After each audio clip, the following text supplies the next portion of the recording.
Cette visite officielle du vice-premier ministre en charge de transport Jean-Pierre Bemba-Ngombo dans le Haut-Katanga, particulièrement dans la ville de Lubumbashi, s'inscrit dans le cadre du suivi des projets de construction d'infrastructures aéroportuaires à l'aéroport international de Loano, où un aérogare moderne est en cours de construction.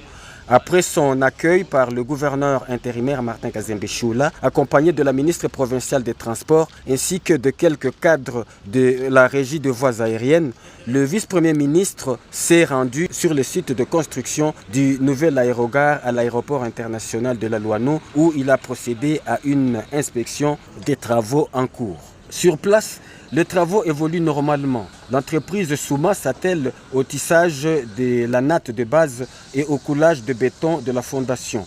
De l'autre côté, la préparation des ferrouillages pour les colonnes ainsi que leur élévation sont en cours. Le vice-premier ministre en charge des transports a donné quelques orientations afin que les travaux se poursuivent dans le respect des normes de l'Organisation de l'aviation civile internationale. Poursuivant sa tournée, le vice-premier ministre en charge des transports a également visité les installations existantes de l'aéroport international de Loano afin d'évaluer l'état d'avancement des travaux d'aménagement en attendant l'achèvement du nouvel aérogare. Sur place, accompagné du gouverneur intérimaire Martin Kazembe Choula et de Lorraine Lusamba Kazadi, il a parcouru l'ensemble des installations. Le vice-premier ministre a constaté avec satisfaction la mise en œuvre des orientations déjà données pour améliorer les conditions de voyage de passagers passant par cet aéroport. Des mots d'encouragement ont été ainsi adressés à l'autorité provinciale pour le suivi des travaux. Par ailleurs, les scanners à rayon X destinés à la fouille des bagages à main et de soutes ont été installés à l'aéroport international de Loano. Le vice-premier ministre s'est rendu compte du bon fonctionnement des équipements.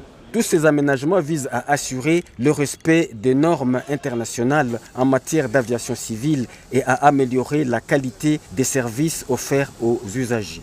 Au terme de sa visite, le vice-premier ministre en charge des transports a réaffirmé l'engagement du gouvernement central à accélérer la mise en œuvre des projets structurants dans les secteurs en vue de renforcer la connectivité et de soutenir le développement économique de la RDC.